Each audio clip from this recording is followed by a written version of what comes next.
When my brother asked me to be his best man, I thought I was standing beside him on the happiest day of his life. I didn't expect to come face to face with the ghost of my first heartbreak, the woman who vanished from my world years ago, only to reappear on his arm, wearing a diamond I helped him pick out. I didn't make a scene. I didn't shout. I just smiled, took a picture, and let the truth unravel itself in front of everyone. One tagged photo, that's all it took. And suddenly, the wedding was no longer the main event. You don't forget someone like Lily. Not the way she smelled like rain when she laughed, not the way her hands trembled when she was angry but still tried to stay soft. We weren't just some college fling. We were real. For 8 months during senior year, Lily was home to me. She met my parents, I met hers. She held my hand through finals and kissed me under the yellow glow of street lamps. She came to Thanksgiving, brought pie, charmed everyone, and whispered about us getting a dog someday. We planned to move in together after graduation, some little apartment in the city, mismatched plates and all. I thought I'd found my forever. Then one March weekend, she just vanished. No fight, no warning, just silence. I remember staring at her name in my phone, texting again and again, watching the bubbles never come. I called 20 times, left voicemail after voicemail, and even emailed her like it was 1999. I told myself maybe her phone broke, maybe she lost her charger, maybe she was sick. But deep down, I knew I'd been ghosted, not by some random girl off a dating app, but by the person I thought I might one day marry, and I never got a reason why. 5 years passed. I moved on, mostly. Got a job, grew a beard, dated here and there.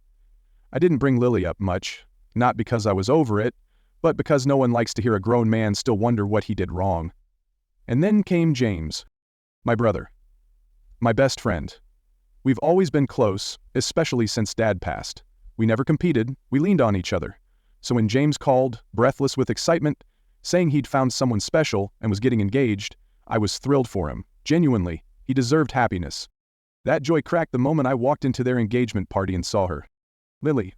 She stood by the dessert table in a cornflower blue dress, laughing at something one of James's coworkers said. And then our eyes met. She froze, her laugh cut short, her face went pale for just a second before she pasted on the same charming smile I used to believe meant something. Later that night she found me by the coat closet. No hello, no apology, just, I didn't know he was your brother when we started dating. And then, almost pleading, please don't say anything, it's complicated. 5 years of silence, of wondering if I'd messed up, and now here she was, engaged to my brother, and asking me to keep her secret. I stood there, staring at her, wondering how many other truths she had buried, how many more she expected me to carry so she wouldn't have to, and I realized, for the first time, that this wasn't just about a broken heart anymore. This was about betrayal, and how deep it went. There's a certain kind of betrayal that doesn't hit you like a punch. It seeps in slowly, like water under the door during a storm, quiet, unnoticed, until you're ankle deep and shivering. That's what this was.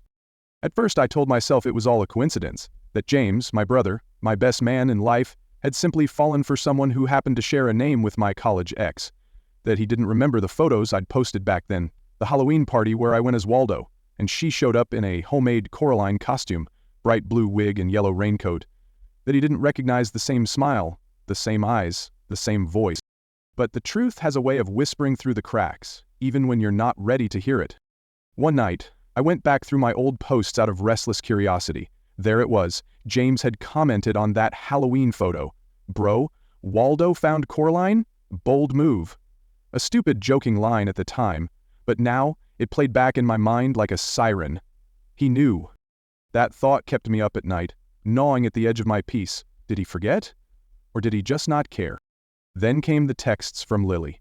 First they were about wedding details, florist options and song lists, harmless, but slowly they shifted. Remember that Thai place near campus, she wrote one night. Drove past a place here that smelled just like it, took me back. Another day she sent a picture of an old bookstore and wrote, still your kind of vibe? It felt like emotional trespassing, like she was easing herself into a version of the past where the pain she caused didn't matter. Then came the bachelor's part. One of James's buddies, Tank, slapped a hand on my back and leaned in with a slurred grin. Man, pretty wild James pulled this off, huh? After everything between you and her? I froze. What do you mean? His face went pale. Oh crap, you don't know? I thought James told you. He hadn't, but that moment told me everything. James knew. He knew all along. He had remembered Lily. He had remembered what she meant to me. And still he chose her. Still he invited me to be part of the charade. That wasn't just betrayal, it was strategy. A quiet war waged with smiles and toast speeches, dressed up like family loyalty. And in that moment, standing there, under neon lights and fake laughter, I realized I wasn't just collateral damage, I was the target. That night, sleep didn't come. I lay there, wide-eyed, watching the shadows crawl across the ceiling like silent accusations. The betrayal had taken root in me, thick, bitter and unforgiving. My mind kept circling back to that one moment, that one line James's friend had let slip like an accidental spark in a dry forest. "You don't know? James never told you?" At 3:00 a.m. I got up, opened an old shoebox and dug through photos, years of memories compressed into curled edges and faded smiles. There it was, a photo of Lily kissing my cheek at a college party. She was laughing and I was blushing like a fool. Her name was tagged, the date visible in the corner. I printed it, no caption, no explanation, just that, and I slid it under James's hotel room door, the morning of his wedding. He never showed up. Lily, in her perfect white dress, stood alone, checking her phone every few minutes as the guests whispered and fidgeted. After an hour, the crowd began to disperse. She left with eyes as vacant as a boarded-up house. James and I haven't spoken in 2 months. Our mom, Susan, keeps asking why we're distant. I just tell her we need space. She doesn't press. Maybe she knows. Maybe she doesn't want to know. Then last week I got an email from Lily.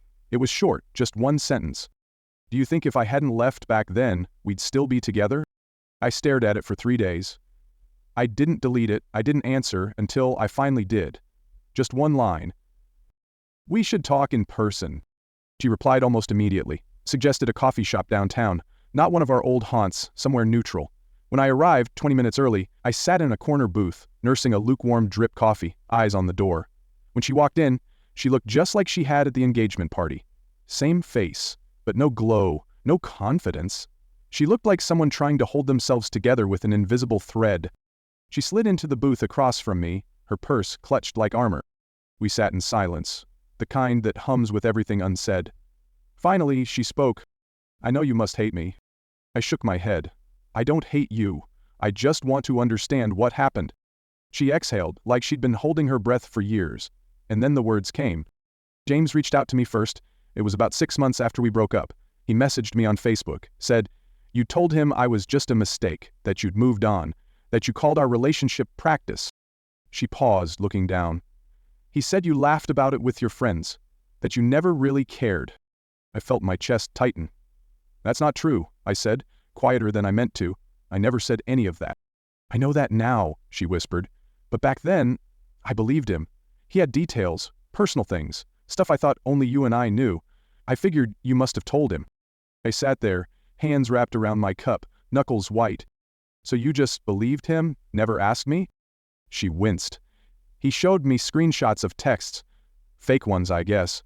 You supposedly told him you were glad to be done with me, that I was too clingy." Tears slid down her cheeks. I was 21, heartbroken. When the person you loved's brother shows you proof that they never cared, you believe it. The pieces fell into place. James always knew how to spin a story, how to bend facts until they snapped. He was slick with tech. But this was another level entirely. "When did you realize he was lying?" I asked. 4 months in. "He mentioned your mom's birthday dinner, the one you told me about once. That's when I realized he wasn't just some James from the city. He was your James, your brother." "What did you do?" "I tried to break up with him that night. He wouldn't let me." She opened her phone, scrolled through old messages and held it out. "Read these." I read them, everyone. Every time she tried to leave, he guilted her, threatened to tell me, told her I'd never forgive her, promised he'd spin it to make her look like the villain, and she believed him, because by then, he'd already made her doubt herself. James had played us both like chess pieces, kept her too scared to leave, kept me in the dark, holding on to old pain, convinced she'd ghosted me just to break my heart. When I looked up from her phone, she was sobbing quietly into her hands. I didn't know how to undo it, and when he proposed, I panicked. I didn't want to marry him, I didn't want any of it, but I didn't know how to fix it. There was a long pause, the kind that tastes like grief. "I'm sorry," she said. I didn't have the words, just a heavy, aching silence. Outside the coffee shop, life moved on, people laughed, cars passed, and the sun hung lazily in the sky. But inside that booth something shifted. The truth had come out. And even if it didn't change what happened, it changed everything about what came next. The cabin stood quiet against the late afternoon light, its wood faded gray like a memory slowly losing color. James's car sat crooked in the gravel drive, one door ajar, a fast food bag caught in the breeze like some kind of surrender flag. I turned to Ben, whose fingers hovered uncertainly over his phone. "Wait here," I said. "If anything feels wrong, call someone. But I don't think it'll come to that." Because deep down I knew this had always been where it would end, not with toasts at a wedding, not in a text message chain, but in this worn-out cabin, where so much had begun. I knocked once. "James, it's me. Susan's worried sick." The door creaked open. He stood there, like a man half unraveled, dark circles carved under his eyes, shirt rumpled and stained, beard patchy like it had given up halfway through growing. The same brother who once could steal a room's attention with a smile now looked like a shadow of someone he used to be. "Come to gloat?" he asked, voice flat. "No bite, no spark. I came to see if you were still breathing." Susan's beside herself. He let out a small, sharp laugh. "Good old Susan, always worried about her golden boys." Then he stepped aside and gestured vaguely. "You might as well come in, you made it this far." The air inside was musty, heavy with something unspoken. The living room looked like a memory gone mad, bottles rolling on the floor, photo albums cracked open and tossed aside, pages hanging out like broken wings. And there, strewn across the coffee table and spilling onto the couch, were dozens of photos, some old, some recent, some of Lily, some of me, some of us, kids in baseball caps and Christmas pajamas. James watched me take it in. "This is where it started," he murmured, 5 years ago. "You brought her here for the 4th of July weekend, you remember that?" I nodded. "I watched you too. Watched how she looked at you, and I knew. I'd never have that. Not unless I took it." I turned slowly to face him. "So you did." He looked down at his hands. They were shaking. "I studied everything about your relationship. What you did, what you didn't do, what she said, what she laughed at. I figured out how to fill the gaps you left behind. And I worked, damn it. I worked to make her fall for me." "But you lied to her." "And still," he cut in, voice rising, "she said yes. She planned our wedding. If you hadn't interfered, if you'd just let it be, she'd be mine now. You'd be the one watching from the sidelines." I crossed my arms. "So, you'd rather marry someone who still wrote love letters to someone else?" His mouth opened, shut, then opened again like he couldn't believe. He didn't have the answer ready. "You don't get it," he said finally, slumping into Robert's old recliner, the springs whining beneath him. "I didn't want her exactly. I wanted what you had. For once, just once, I wanted to win." It was never a game. He looked up at me, his eyes were red but clear. Everything's a game when you're always the one who loses. A stillness settled over the room, only the ceiling fan spun, slow and lazy. "You were smarter," he said, almost to himself. "Better at sports. People liked you. You got the girl. You handled Dad's death like a rock, and I crumbled. And everyone noticed. Everyone always said, 'Why can't you be more like your brother?'" I sat on the edge of the couch. "You never told me." "You never had to wonder," he said, voice suddenly sharp. "You walked into every room like it belonged to you." I felt the weight of those years now. The birthdays, the report cards, the quiet resentment I never saw until it swallowed him whole. "She was my chance to have something you couldn't," he whispered. "She's not a thing, James. She made her choice." "No," I said, "you made it for her. With lies, with fake messages, with fear." He looked up. The last of the fire in his eyes died in that moment. I saved her from wasting her life, pining over a man who moved on. Never moved on. Not from her, not from you. I waited for both of you to just tell me the truth. And that seemed to break something in him. He doubled over, arms cradling his sides like he'd been punched. The sobs that followed were raw and loud and ugly, nothing like the tears of a manipulator, but the kind of cry a boy lets out when he finally drops the weight of years spent pretending he was okay. I didn't move. There was nothing left to say, not now, not here. Let the silence speak for us both. And in that quiet cabin, surrounded by the scattered remains of 2 lifetimes, entangled in lies, it finally did. I stood there on that cabin porch, watching the light break over the horizon like the world itself had been holding its breath. Inside was my brother, torn open by the weight of his actions, no longer the man who had betrayed me, but someone smaller, rawer, more human. I didn't know whether to comfort him or keep my distance, because the truth is, I didn't come for reconciliation. I came for closure. But closure doesn't always come in neat packages or well-timed apologies. Sometimes, it shows up in the form of sobs and silence, and you stand there trying to reconcile the boy you once built treehouses with and the man who dismantled your life, one manipulation at a time. James looked at me, eyes swollen, voice shaking. I've lost everything. My fiancé, my brother, my family, even my friends think I'm pathetic. You did this to yourself, I said gently, and he nodded. I know, he whispered, but I can't undo it.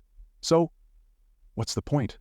There was a tremor in his voice that scared me, a finality, a hollowness that hinted at something darker. James, have you been thinking about hurting yourself?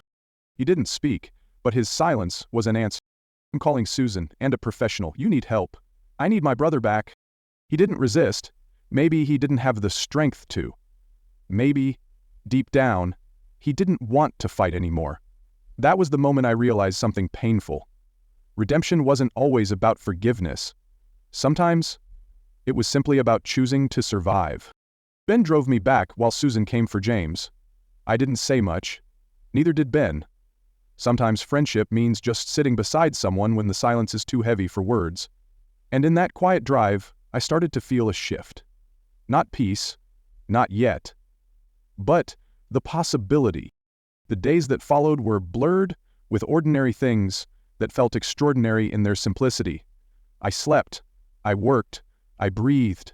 I went to therapy and unpacked years of resentment I didn't even know I carried. James checked into treatment, voluntarily. That was its miracle. Susan updated me, voice always tired, but filled with a mother's cautious hope. He's participating. Medication, therapy. He's trying. And for the first time I didn't feel a spike of rage when she said that. Just a dull ache. A scar, not a wound. I didn't rush to see him. I wasn't ready, but I didn't slam the door shut either. Lily texted, simple things at first, then one day I read James's letter. With my therapist. He took responsibility, no excuses, just the truth. The knot in my chest loosened, ever so slightly.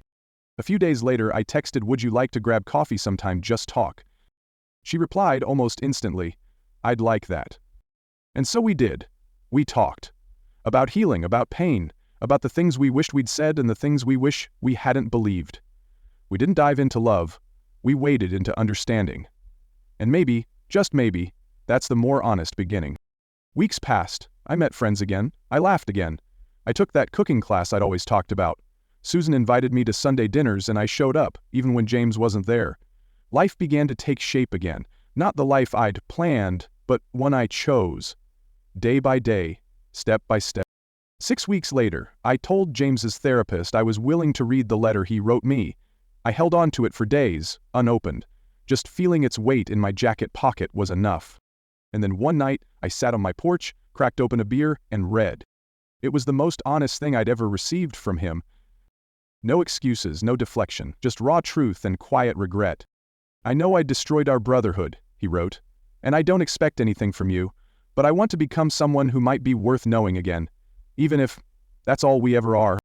I folded the letter, not sure what to feel, but I didn't cry, I didn't rage, I didn't even sigh.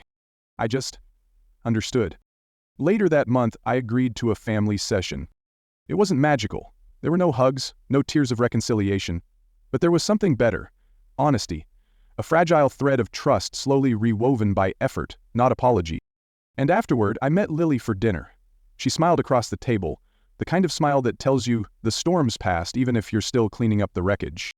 Do you think you'll ever forgive him? She asked. I thought about it. I don't know, but maybe that's not the goal anymore. Maybe the goal is just not letting what he did define me. She nodded. That's more than fair. And it was.